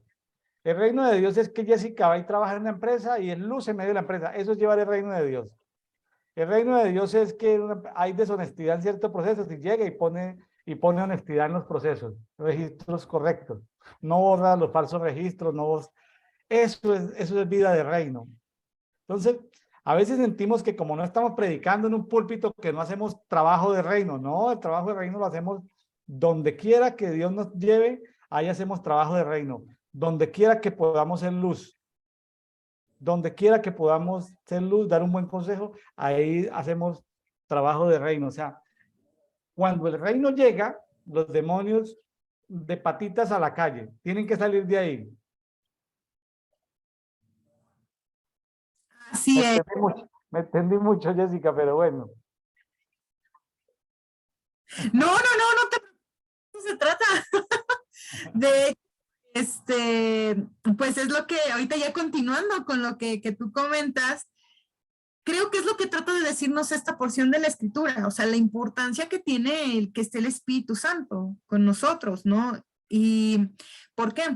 Porque quiero leer del versículo 31 al 34.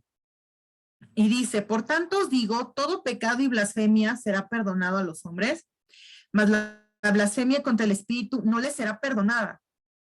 A cualquiera que dijere alguna palabra contra el Hijo del Hombre, le será perdonado. Pero al que hable contra el Espíritu no le será perdonado, ni en este siglo ni en el venidero.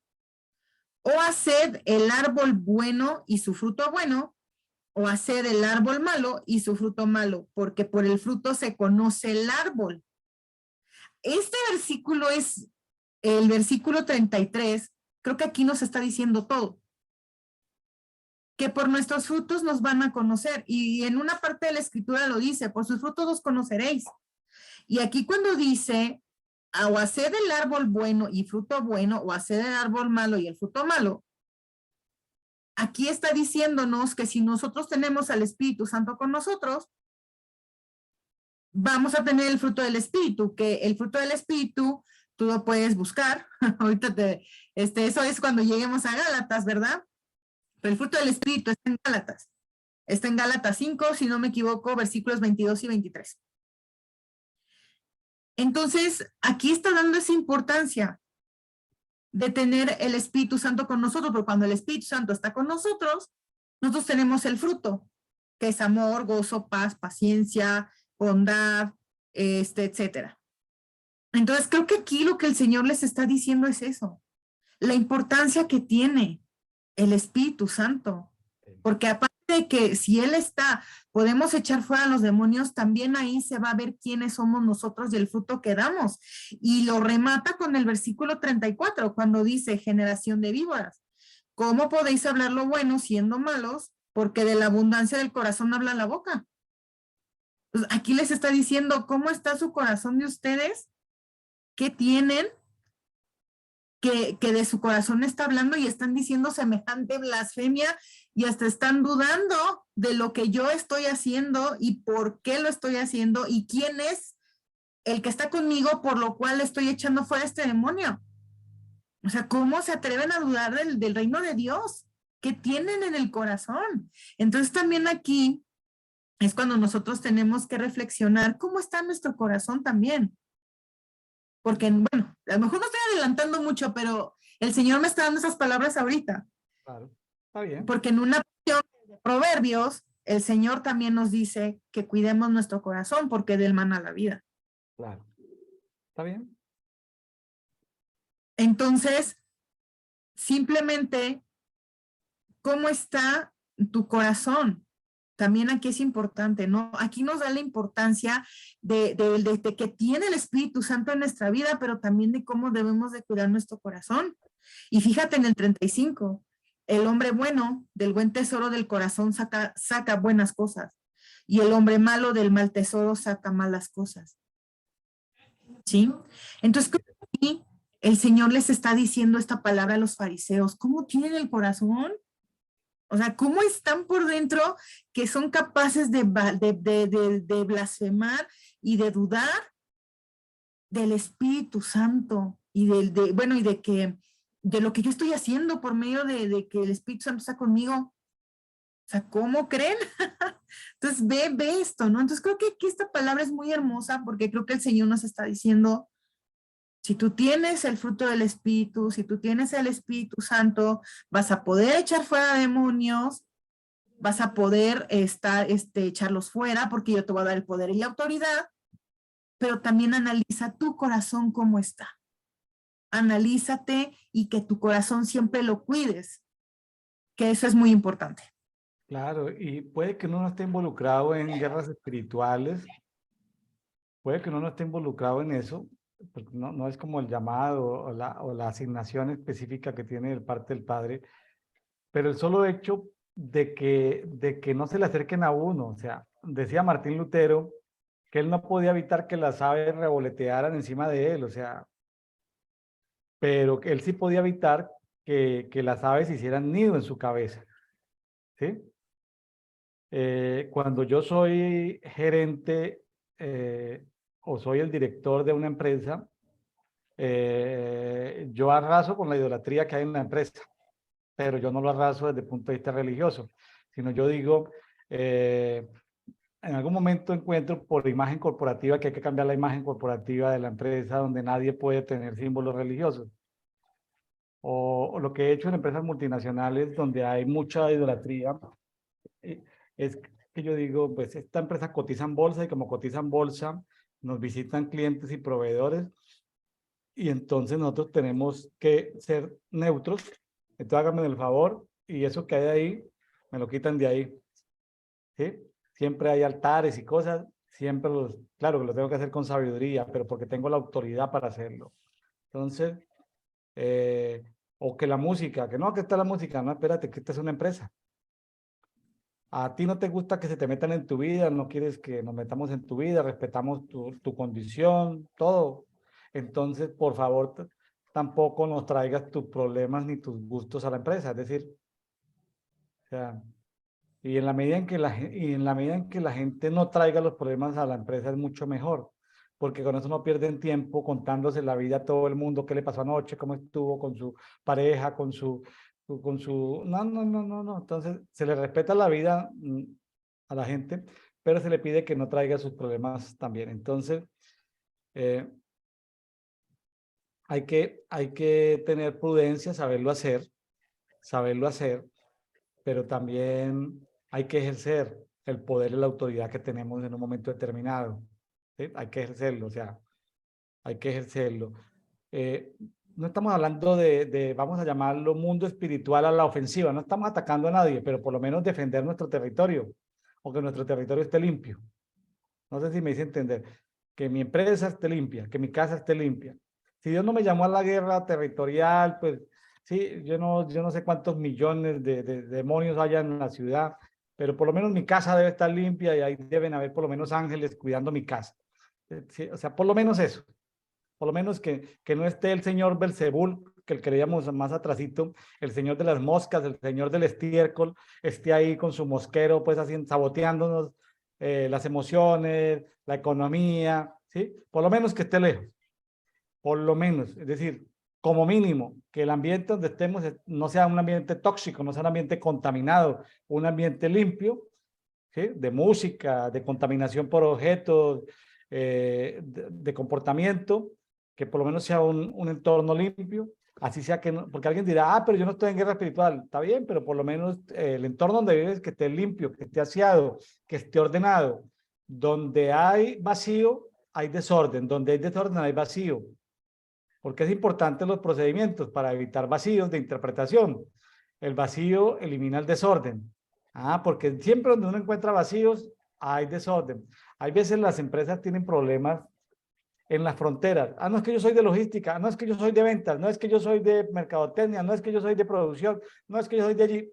En las fronteras se presentan todos los problemas. Entonces, en las fronteras los problemas no son de ninguno. Entonces ahí es donde uno tiene que afinar el ojo y saber que en un momento determinado puede haber un indicador que incluya una compensación o un bono que incluya los resultados globales de toda la compañía, porque cuando están en las fronteras, la gente se protege. Entonces los más tóxicos se van atrincherando en sus áreas. Entonces uno tiene que llegar y asegurarse por lo menos que donde uno trabaja no haya toxicidad. A veces uno tiene el poder y la autoridad, porque la autoridad espiritual la tiene el Hijo de Dios, pero a veces el poder depende del cargo. O sea, el poder lo tiene el director general. O sea, sí, la autoridad espiritual la puede tener el Hijo de Dios, pero ¿y el poder? Cuando uno junta poder con autoridad, vea, empresa perfecta, funciona bien, rentable, sustentable, trata bien a sus clientes, a sus empleados. No, es una maravilla cuando se juntan ambas cosas en el mundo empresarial. Así es. Sí, sobre todo, como bien lo comentaba el pastor William, ¿verdad? O sea, realmente todos tenemos el poder y la autoridad, pero sí, efectivamente hay algunos que sí tienen como tal el ministerio de intercesión y guerra espiritual, y pues ya ellos son también los que están guerreando contra todo esto. Entonces, pues aquí más bien también es ver si tú sí tienes este ministerio y pues si estás dentro de él, ¿no? Yo creo que muchos que nos están viendo son parte del Ministerio de Intercesión y Guerra Espiritual y pues está intercediendo por tus hermanos y también liberación y demás. O sea, es todo un ministerio, es todo un aprendizaje para el cual pues también hay que prepararse para ese ministerio. Así es. Ajá. Entonces, y pues bueno, yo nada más se los comento, yo descubrí que tengo ese ministerio el año pasado, el Señor me lo reveló.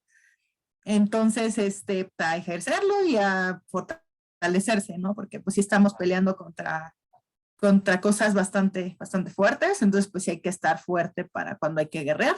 Pero como te comento, o sea, si lo tienes, adelante, prepárate y pues a continuar con el ministerio. Y pues si seguimos con la escritura, pues realmente vemos que la siguiente porción que nos toca estudiar dice: la generación perversa demanda señal, y es de los versículos 38 al 42. Y pues aquí realmente vemos cómo después de todo esto que les comenta el Señor a los fariseos, pues los fariseos todavía están así como que dudando y le dicen: oye, pues como que queremos una señal, ¿no? Danos una señal, porque así lo dice en el versículo 38. Entonces respondieron algunos de los escribas y de los fariseos diciendo: maestro, deseamos ver de ti señal. Entonces, como que aquí ves cómo todavía hay después de lo que vieron, o sea, porque al final de cuentas vieron una liberación, vieron cómo una persona sanó, vio, escuchó y hasta se le quitó el demonio que traía encima, pues ni así creían. Entonces, dice en el versículo 39, él respondió y les dijo: la generación mala y adúltera demanda señal, pero señal no les será dada, sino la señal del profeta Jonás. Y aquí es donde les menciona de lo que pasó con Jonás. O sea, que él tenía que ir a un lado, y por no obedecer, pues todo lo que le pasó, ¿no? Ya alguien de los colores de dedito, cuando lleguemos al libro de Jonás, te va a contar todo lo que pasó con Jonás. Pero a grosso modo, él tenía una encomienda, tenía que ir a un lugar y no obedece y pasa una serie de cosas. Entonces, aquí lo que el Señor nos trata de decir, pues es que si ya estamos viendo las cosas, si ya vimos todo lo que Él estaba haciendo y demás, pues ¿por qué tenemos todavía dudas, no? De quién es Él y de lo grande que es Él. Creo que así yo puedo ver esta parte de la escritura. ¿Por qué dudamos? ¿Por qué dudamos si ya estamos viendo con hechos lo que el Señor está haciendo y que es grande y de lo que Él puede hacer? Eso y muchísimo más. Una de las cosas que cuando yo empecé como pastor en la iglesia, fue cuando me dijeron: bueno, pastor, en esta Semana Santa tenemos las 7 palabras, los días viernes y el domingo de resurrección. Y las cosas a mí que nunca me cuadraban, porque yo soy muy bueno en matemáticas, es que 3 días, es decir, Jesús en la cruz, después de morir, tenía que estar 3 días y 3 noches antes de resucitar. Entonces, ¿cómo podías? Yo dije, lo primero que chocó con mi mente fue: pero ¿cómo puede estar Jesús muriendo un viernes y resucitando un domingo, no? O sea, de las cosas más absurdas de la religión evangélica y de la religión católica es celebrar que el viernes una cosa y el domingo otra, ¿cierto? O sea, como si la gente no supiera sumar, apenas han pasado menos de 48 horas. Es de los engaños más grandes que la gente todavía, como el otro engaño que vamos a ver más al final del capítulo, y me adelanto un poquitico, del 46 al 50 habla de la familia, de los hermanos de Jesús, de la mamá y de los hermanos de Jesús. Jesús tenía hermanos y hermanas. Y este es el día de hoy. En la Biblia católica, en la Biblia ortodoxa, en todas las Biblias, de todas las traducciones, dice que María tenía más hijos y más hijas. Y hay gente que sigue diciendo que no, que María no tuvo más hijos. No, qué rollo con eso. O sea, este capítulo hay gente que como no lee la Biblia, sino que practica religiones, pero si tú ves la Biblia vas a entender que no, Jesús no podía morir un viernes y resucitar un domingo, o sea, absurdo, o sea, eso lo practica en la religión evangélica heredado de la religión católica pues de la brutalidad que no saben matemáticas todavía. Entonces, 3 días y 3 noches tenía que morir, ¿sí? Entonces, es interesante, por ahí hay ya muchos libros, por eso ya gente que se ha dedicado a entender el tema de lo que pasó en la muerte y resurrección. Jonás estuvo 3 días y 3 noches en el vientre del pez. Si está dentro de un pez que llama Cetus, no era una ballena, sino Cetus. Cetus es el nombre de una constelación, pero Cetus es el nombre de un ser espiritual. Entonces, ¿cómo hace para estar dentro de una ballena? Imagínese 3 días y 3 noches y los gases que están ahí y cómo hace para estar prácticamente, algunos dicen, pues la Biblia no dice que murió, pero prácticamente murió. Pero la Biblia no dice que murió, pero estuvo 3 días y llegó a zonas donde, porque debajo de los océanos hay puertas que se abren a otras profundidades de la tierra. Entonces,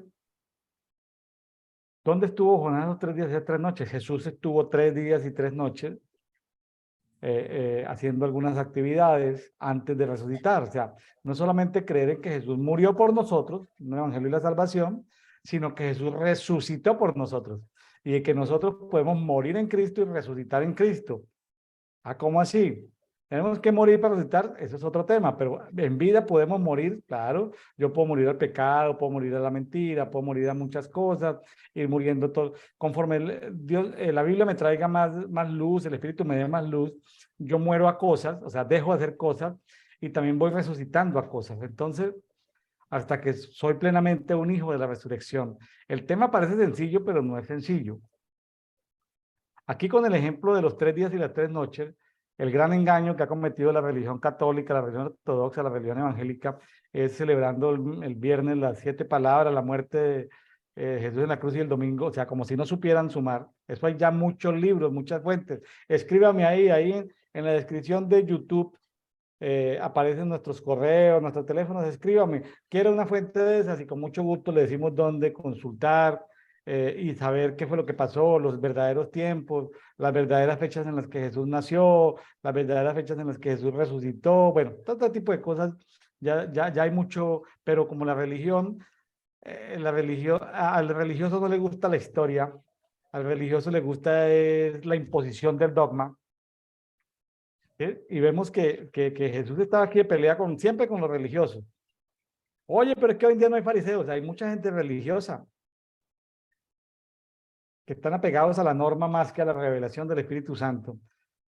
Pero no podemos vivir en desorden, claro, Dios no es Dios de desorden, pero déjame decirte que yo voy a la palabra y el Espíritu me habla, es decir, yo no puede ser que no, que esto lo dijo el fundador de la iglesia, el fundador de la denominación, pues bueno, muy bueno para estudiar la historia de las denominaciones, la historia de la iglesia, pues qué bueno leer varios libros de historia de la iglesia, pero no me digan que porque un fulanito fundó y dijo que estos eran los dogmas, entonces yo me voy a quedar ahí. Cuando Dios está trayendo revelación, luz, iluminación, estos son los tiempos de fe, de justicia, es decir, siempre hay algo nuevo, ¿no? Entonces yo creo, Jessica, que pues me salté a la última parte, pero quería dar como un golpe no contra las personas que nos están escuchando, sino contra el espíritu religioso que se mueve entre nosotros. No, y está muy bien la aportación que nos has dado. De todas formas, pues es parte de lo que íbamos a conversar también. Y fue muy buena la aportación. Y pues de hecho, sí, o sea, a veces, pues sí, tienes razón, o sea, tenemos que luchar contra todo ese tipo de cosas que están en nuestro diario vivir, pero pues simplemente es, pues llevar nosotros la palabra como la conocemos y como el Señor nos la está dando, ¿verdad? Y pues William, no sé si, bueno, para pasar a la parte de, esta parte creo que también, como lo comentas, ¿no? Ahorita esta parte de la escritura sí está un poquito compleja, porque en la parte que dice el espíritu inmundo vuelve, que es del versículo 43 al 45, pues ahí nos dice, pues que cuando un demonio es echado fuera y pues está ahí solo y demás y no tienen dónde estar, pues a veces cuando regresa, pues regresa con una legión, ¿no? O sea, regresa con más y regresa con más fuerza. Entonces creo que aquí en esta porción yo lo que puedo ver es que pues que nosotros nos tenemos que cuidar o tenemos que cuidar a las personas que han sido liberadas y demás, porque de alguna manera, pues si no, van a llegar con más fuerza. O sea, si ya fue liberada y nosotros no le damos ese seguimiento o no la cuidamos, en un momento dado pueden llegar con más fuerza y hasta puede estar peor, ¿no? Puede estar peor esta persona. Entonces tenemos que tener cuidado con eso, porque aquí lo dice la escritura. Claro. Sí, Sí, aquí ya como para ir cerrando, para ir terminando, eh, cuando se echa fuera un demonio de una persona o de un sitio, el demonio puede volver. Entonces, en estos días, hace como 2 días, alguien me llamó para hablar sobre la liberación de una persona que recomendara a un pastor o una iglesia. Le dije, mire,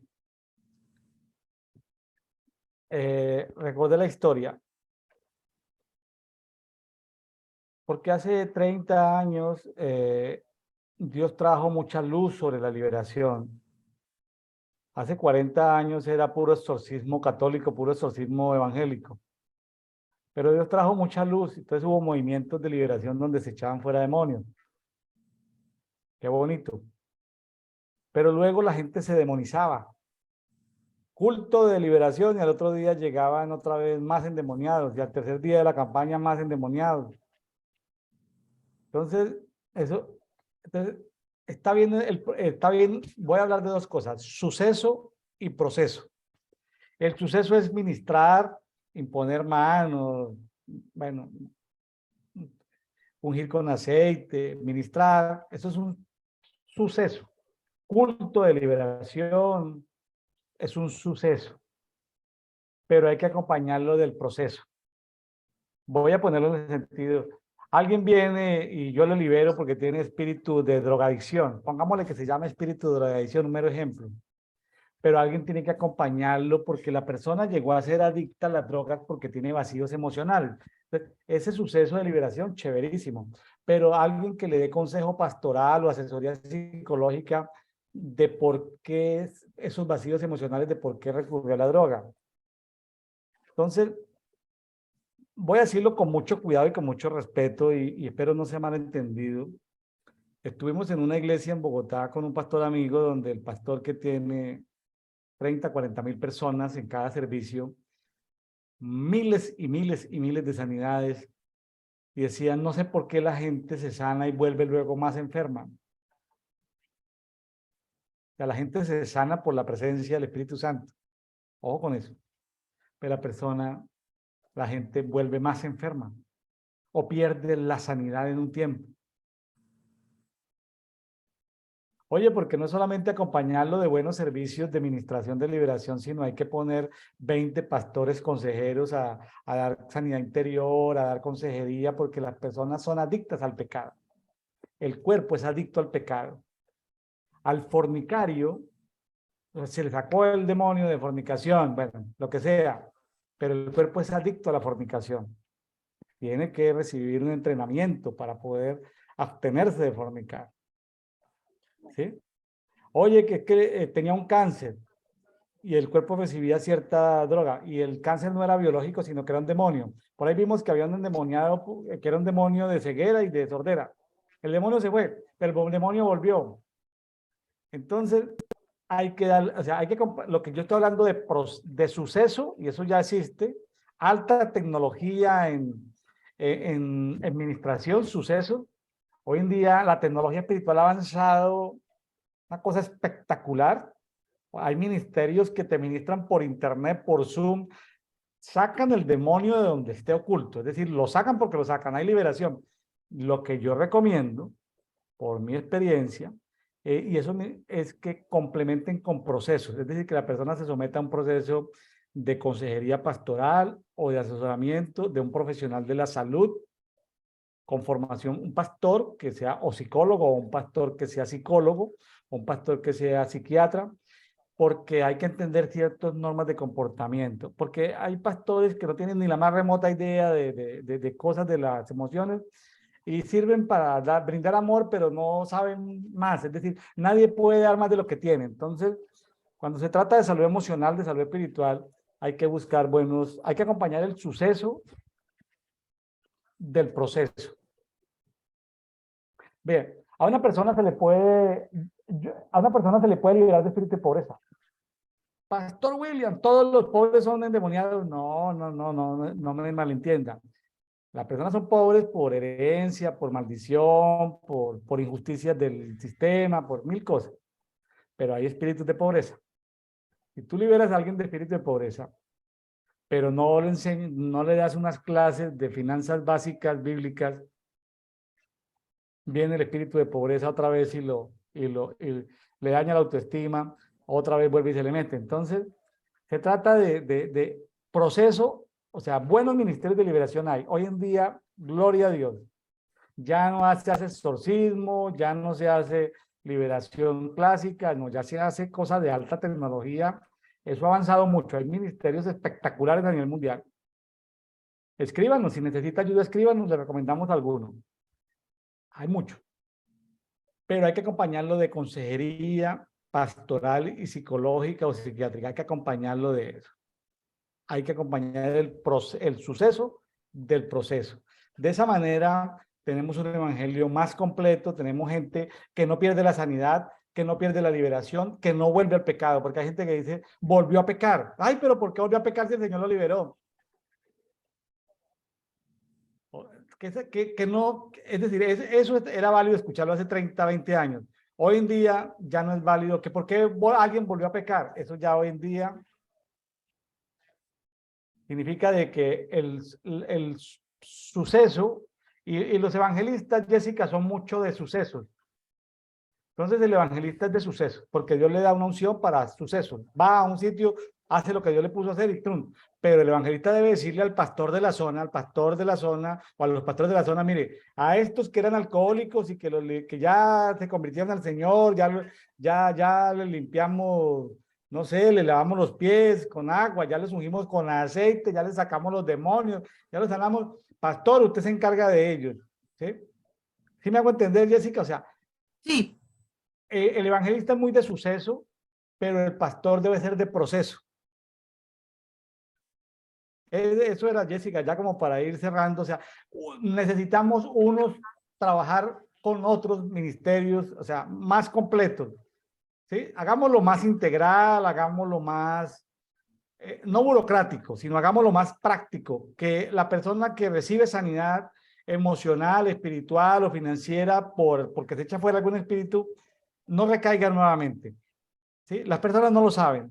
Entonces, si tú lo escuchas, acompáñelo o sea, con formación para eso, con formación, con educación bíblica para eso. Por eso leer la Biblia es una manera de tener educación bíblica de todos los temas. Claro, va uno como en desorden, porque va uno de capítulo en capítulo, pero si uno junta todas las partecitas del rompecabezas, después de leer una, dos veces, tres veces la Biblia, eso es como jugando a Hágase Rico. Lo juega una vez, dos veces, tres veces, o sea, si uno pasa 100 veces dándole vuelta, al último termina uno dueño de todos los hoteles. Entonces pasa lo mismo con la Biblia. Si tú le das muchas vueltas a la Biblia, terminas tú le das 2, 3 vueltas a la Biblia y ya terminas sabiendo más que cualquier pastor normal de cualquier denominación evangélica en América Latina. Con leer 2 o 3 veces la Biblia. Imagínate donde tú le des la vuelta a la Biblia 10 veces. ¿Ya? Tú le das la vuelta a la Biblia 20 veces. No es que tú te vuelvas que vives solo en un monasterio, en una cueva, no, se vuelve de que ya tú no comes cuento ni comes religión, ya tú solamente comes lo que el Espíritu Santo ponga en la mesa espiritual de tu vida. De eso se trata, no de que seamos apáticos, de que nos peleemos con los pastores y con los amigos, no, que tengamos muchos amigos y que convivamos con ellos, pero se refiere a que uno no coma o sea, porque sufrimos ¿cómo se llama, Jessica? Cuando no desnutrición, ¿sí? Una desnutrición espiritual. El que no lee la Biblia sufre desnutrición, sufre desnutrición espiritual. O sea, uno no puede contentarse con una vez a la semana escuchar una prédica. Uno tiene que leer la Biblia todos los días, alimentarse para que su espíritu esté un poquito más fuerte. Bueno, sin ánimo de lastimar a nadie, simplemente lo que les estoy diciendo simplemente es, tu pastor es muy lindo, pero no dependas de tu pastor, depende del Espíritu Santo. Tu esposo es maravilloso, hombre de Dios, no dependa de tu esposo maravilloso, hombre de Dios.